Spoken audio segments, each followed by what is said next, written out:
Hey man, say man, it's your boy Big State of Prisoner's Voice. Sup with the click. Law and direct, song like recommend to a lie. Or praise be to a lie. Peace bless be upon the viewers that's about to watch this blessed interview. We here right now with Alexis, amorah. and we about to get into her life story and see the trials and tribulations and success and where she's at in life right now. So can you start us off by telling us where you was born and raised at? I was born and raised in Oakland, California. So not a easy city, but that's where I was born.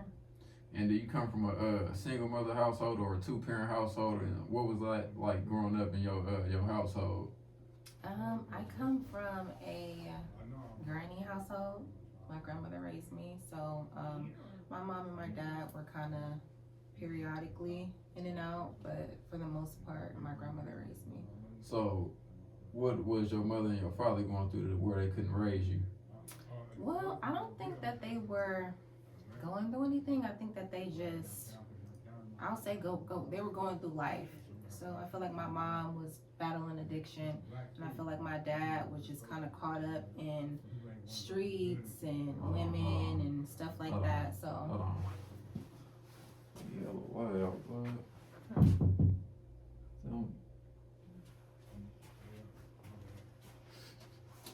You gotta run it all the way back. You ready?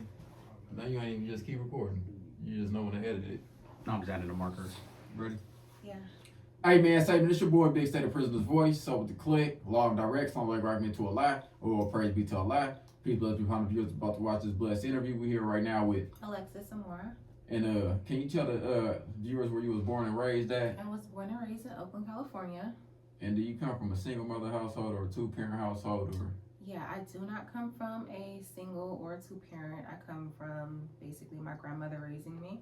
My mother and my father kind of were battling things. My mother was battling with some addiction. My dad was in the streets, women, kind of like doing his own thing. So they weren't really present. They were kind of in and out of my life periodically. But for the most part, my grandmother raised me. And you say you grew up in Oakland, specifically what part of Oakland? East Oakland. And any specific streets or anything? I'm from 65th and Arthur. What was it growing up? What was it like growing up in the neighborhood, being raised by your grandma, and going out playing as a kid in the streets of Oakland?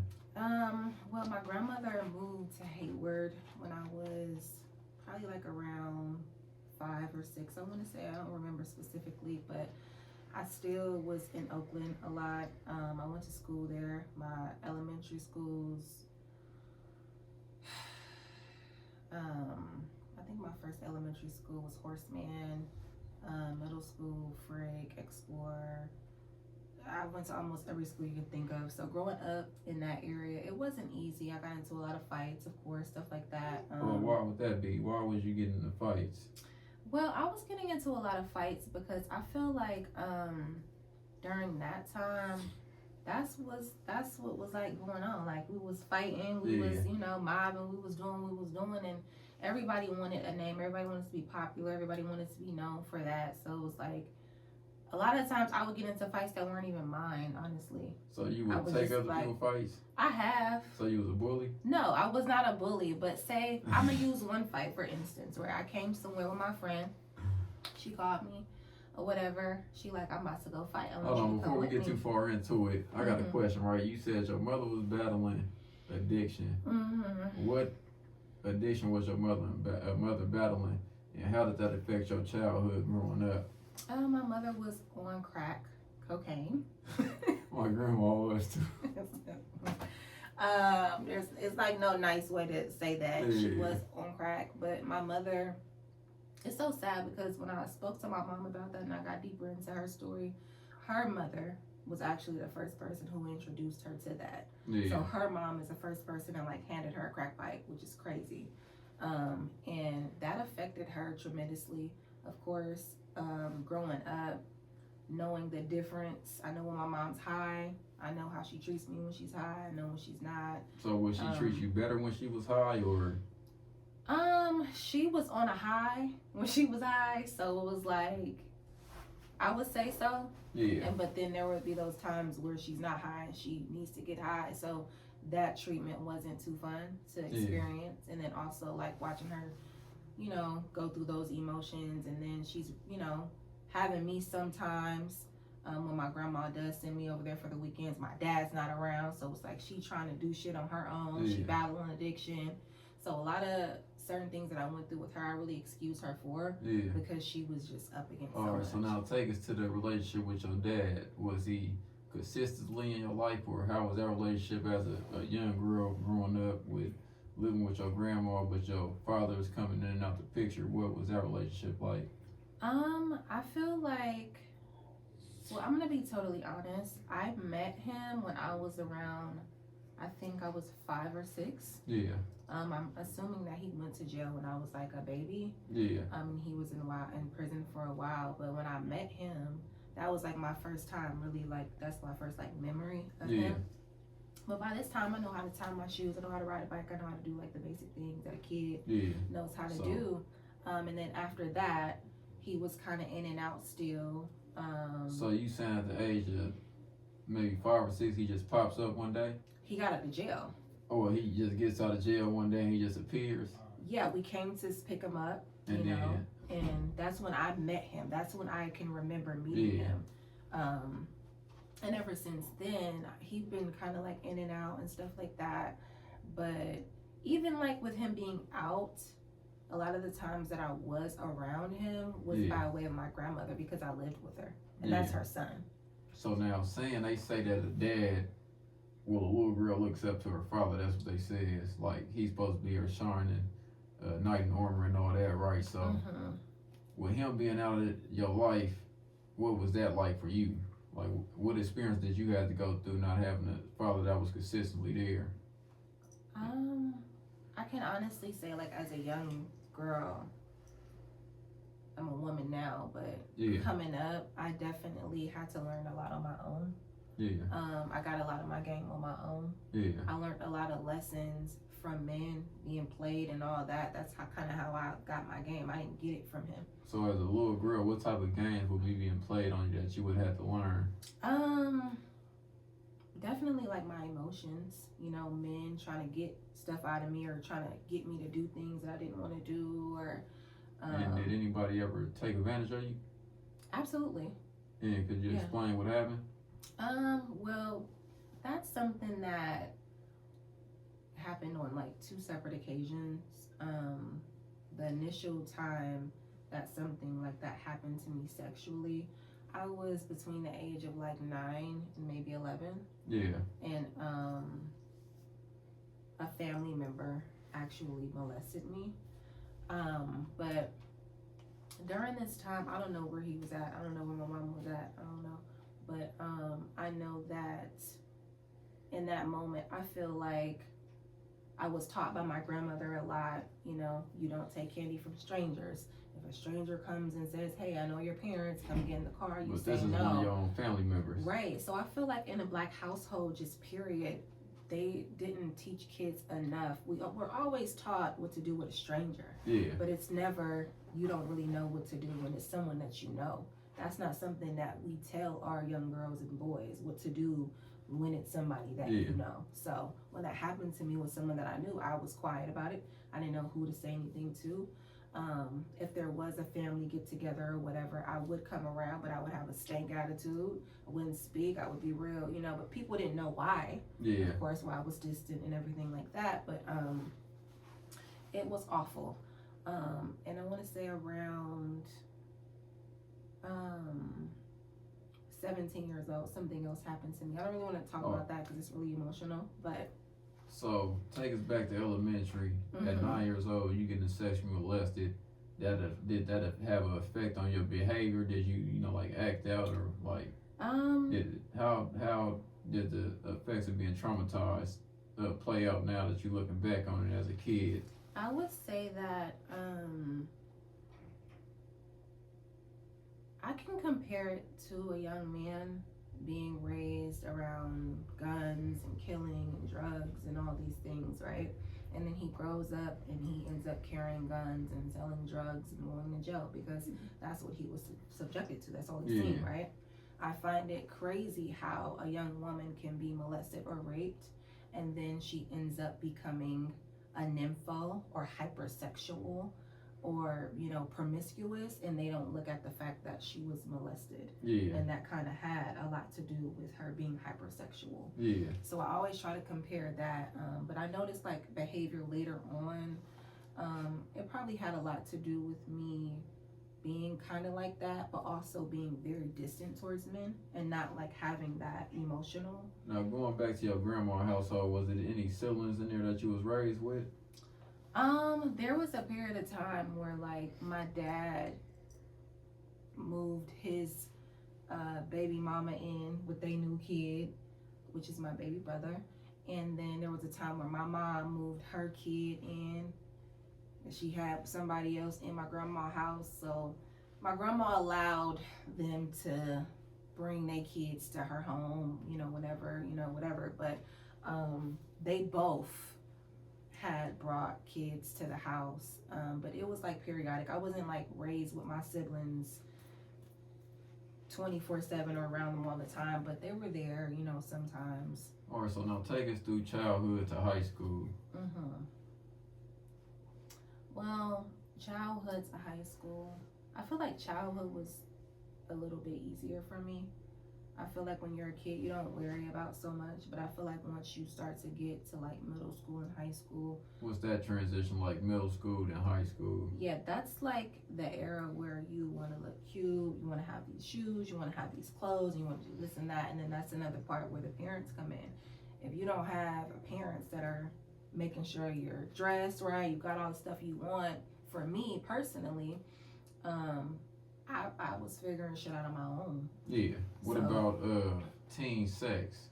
Was you introduced to that in your high school? I wouldn't say that I was. Not you personally, but like was it? Oh yeah, like so part I've of had the junior high school culture. Right, I've had like friends that I knew. I don't know where they are now in life, but I've had friends that have got cracked behind schoolhouses, and you hear about all these crazy stories. She's sucking dick in the bleacher. You hear about all this stuff, right? And I'm serious. You hear about it, you just like, damn, like, but now looking back, I realize a lot of those girls that they made fun of were also girls that were abused, also girls that didn't have their dads there. So for me, it's not a joke. To me, it's not a game. To me, when I see stuff like that or hear that now, it's like, it might have a different they're meaning going to through you. something. Yeah. So, yeah. So now, boom, you junior high school, you experience this transition, walk us through junior high school to high school, and then your behaviors and you know how you was maturing. Yeah. For me, I was worried about like money a lot. I was like back with my mom at that time, so I was outside. I was in the streets. I was hitting licks. You was hitting licks. Hell yeah, I was. Yeah, I was kicking the dough. Okay, because I didn't want to sell my cat, so it's like I gotta do something. I want these. You didn't want to sell your cat. No. What's the cat? Stop. Stop. I'm for real. I didn't want to sell my cat, so I started hanging with boys and doing what they was doing around that time. Shit, hitting houses was what we was doing, so that's what I was doing. And I was, What happened when you was in high school? You still hitting licks? Or you still interested in schools? So I stopped. What's going on educational wise? So it was fuck education, and then I stopped hitting houses and I started like fucking with credit cards and shit, starts like scamming and shit, so. And then so now you started scamming. Now walk us through now. You go from hitting licks to scamming. Right. And now walk us through the transition to going into adulthood. You 18. Hold on, do you even graduate high school or did you scam your way through that too? I did not scam my way through that. I did take care of that. But also I still like, I don't know, I felt like this brings me back to like parents and stuff. When you don't have parents there, you can be very impressionable when it comes to the people that you're around. So if you got a bunch of kids running around you, they're doing this, they're doing that, why wouldn't you want to do it too? Yeah. Right? This motherfucker 16-year-old, he pulling up in a Benz. Ooh, like I want to do that. Let me, you know, so I think it had a lot to do with that and less to do with what I might have actually needed, but more so like what was around the influence and me not having that proper guidance. Yeah. You know? So yeah. Now walk us through, you say, What age did you graduate high school anyway? 18, 17 or something? Right. So you said you didn't want to talk about it, Mm-hmm. but 17, the traumatic events happens. What happens? Well, I was drugged, and I'll just leave that. I was laced. Was you at the club or something, or? No, I was with a friend of my mother's, and we went to go get some weed from someone or whatever, and we got the weed, came home, smoked it, and I just completely tripped out. Like, I lost it, and I didn't know where I was. I didn't know who I was. I felt like I was completely dissociated with reality. Like, I don't even know how to explain what I went through. Yeah. But it was a lot. That's why y'all gotta be careful who y'all get y'all weed from nowadays. Be careful who y'all smoke with. Absolutely. And so now you 18, you out of high school. What is adulthood like? Adulthood. You end up getting a job, you end up having kids. Right. Yeah, I had my first job at 18. And I didn't have kids yet. I didn't have my daughter until I was 24, 25. So, around that time, I feel like I was just completely fucking traumatized. Like, just being so young and going through so much, it's like, okay, like, what next? Like, that's how my mind felt. Like, whatever. Like, at this point, if I die, I wouldn't even give a fuck. Like, that's how I felt. But I think early adulthood for me was just trying to like have fun and enjoy moments. And along, like, around that time, I had like a lot of people that I went to school with, that I came up with, that were dying. Yeah. Like, a lot of them are not here no more. So you were surrounded by death. Right. And it's crazy to go to school with people and hang out with people and come up with people, and next thing you look up, they're gone due to like violence and shit like that, and you were surrounded by it. Yeah. So you feel lucky, but you also like, damn, like that could have been me, or you feel like, damn, like it's just so close to home. But I was dealing with that in my early 20s for sure. But for the most part, everything was smooth. And boom, you have your daughter. How does that affect your life? Was you dealing with like postpartum when you had her, or? When I found out that I was pregnant with her, I was happy. I was genuinely happy when I found out I was pregnant with my daughter.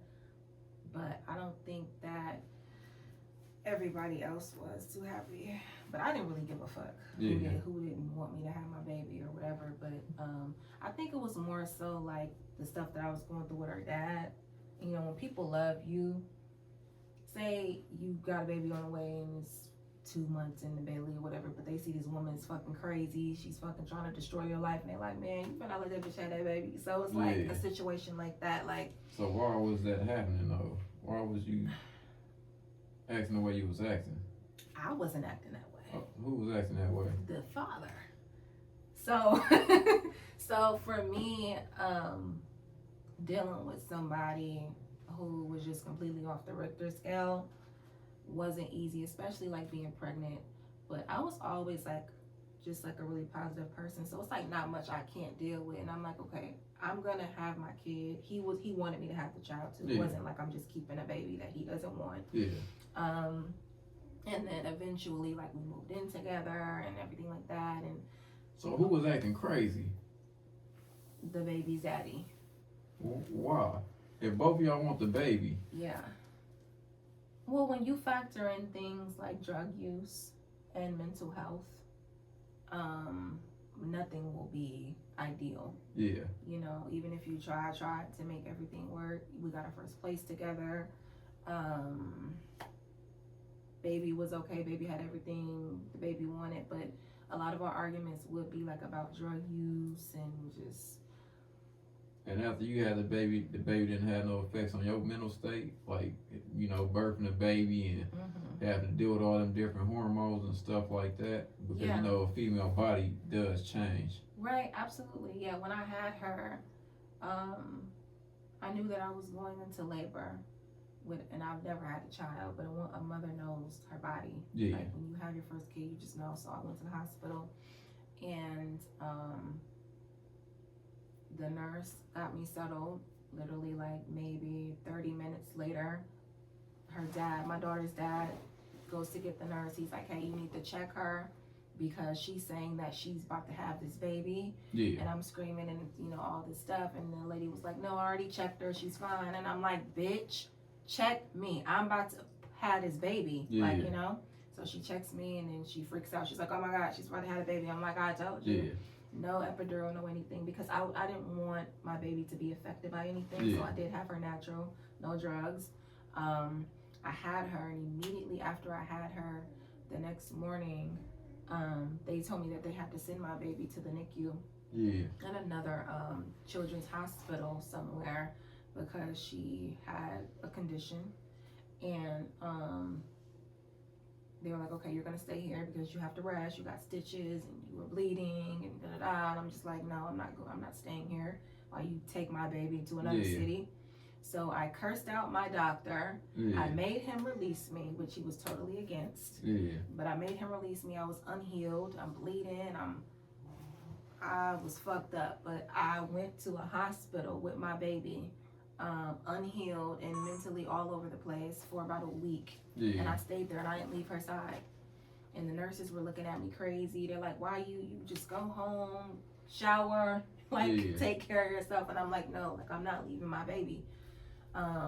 But I think that had a lot to do with the psychological too. Like I just had a kid. I'm going through some shit I've never experienced. My hormones are all over the place. I'm freaking out, thinking these people are trying to kill my baby. Like I'm on one, right? I'm going through it with her daddy. It's just too much. So I didn't leave my baby's side. And then after I brought her home, I just felt like this immense like sadness and like disconnect from her. But I didn't know what it was. But looking back, it definitely was postpartum. And that wasn't easy. I was a bitch. I was really, really angry. I was very argumentative and combative.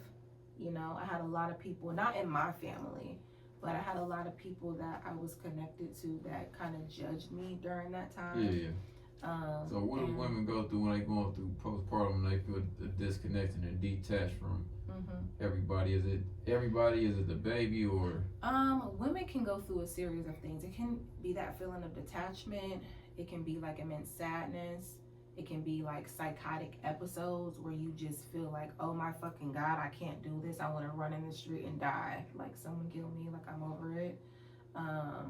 You just want to cry in the shower. Some day you're all over the place. It's like so much in one that you can't even like explain. And I think that's the crazy part about postpartum is because everybody goes through something different with it and nobody can really like tell someone how to handle that.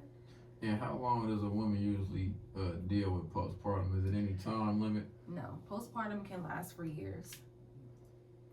So what would you tell somebody that was in a relationship with a woman that had postpartum? If you're in a relationship, I'll speak to both. If you're in a relationship with a man and you have postpartum, I hope you made a good choice with who you're with, because having postpartum is not easy. You need somebody that is supportive, somebody who is patient. That is the number one thing. Very, very patient. Okay? Easy to hear, slow to speak. You don't need someone that's gonna take everything personal. And for a man dealing with a woman with postpartum, I would say you have to be patient. You have to give grace, and that's not easy to do sometimes because the things a woman can say and the way she can act when she's going through postpartum is not easy, but it does pass. You know, you just have to extend grace. And growing up, now that you're a woman and you having to endure what you went through, how is you raising your daughter, and what do you want her to know when she get older? Something I'm working on right now because of everything that I went through is like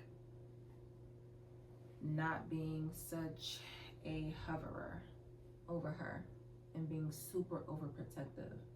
Her father's incarcerated, so there's also that feeling of me overcompensating. So what's the experience of a single mother? The child father's in prison. What is that? What type of strain does that put on a woman? It's a lot. It's a lot because usually in situations like that, it's just the woman and her village.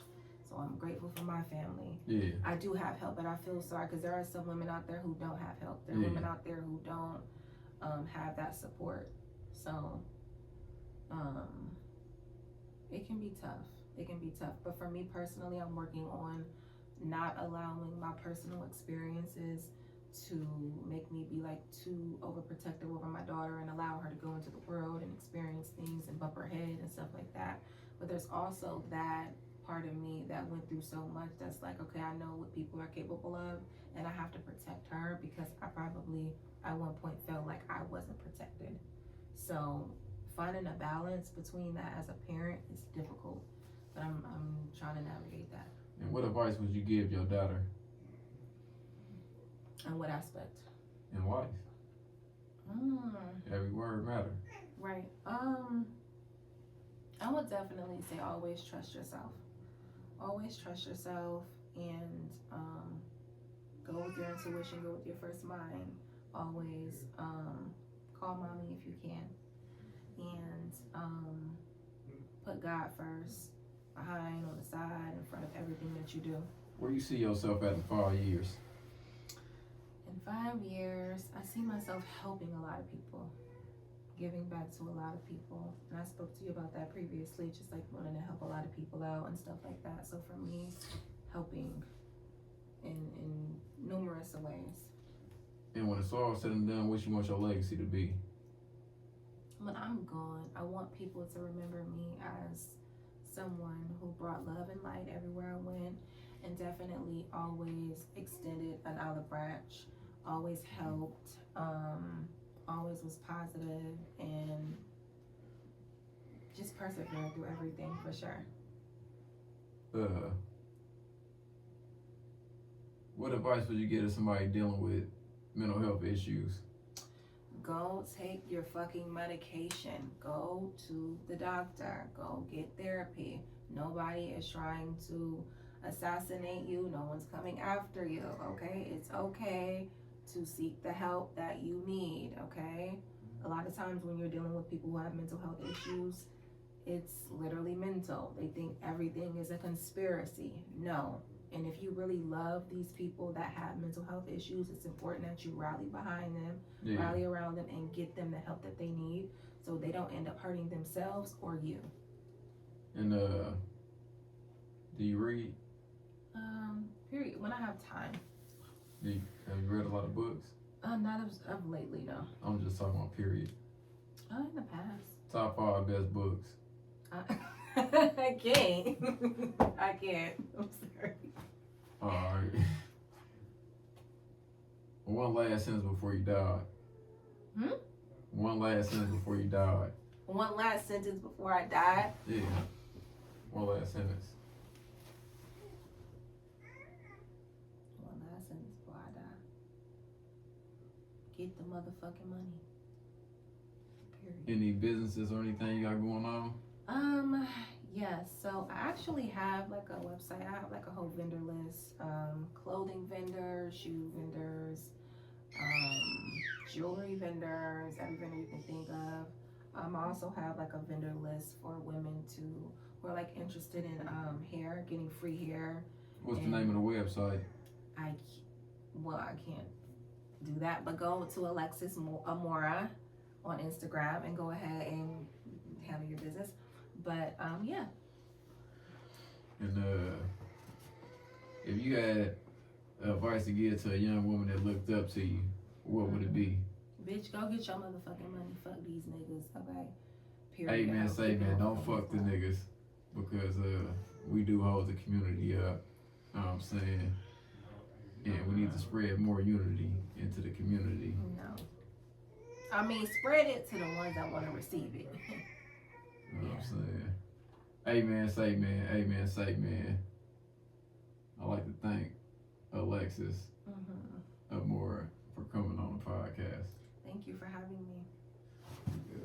You gotta take a picture before.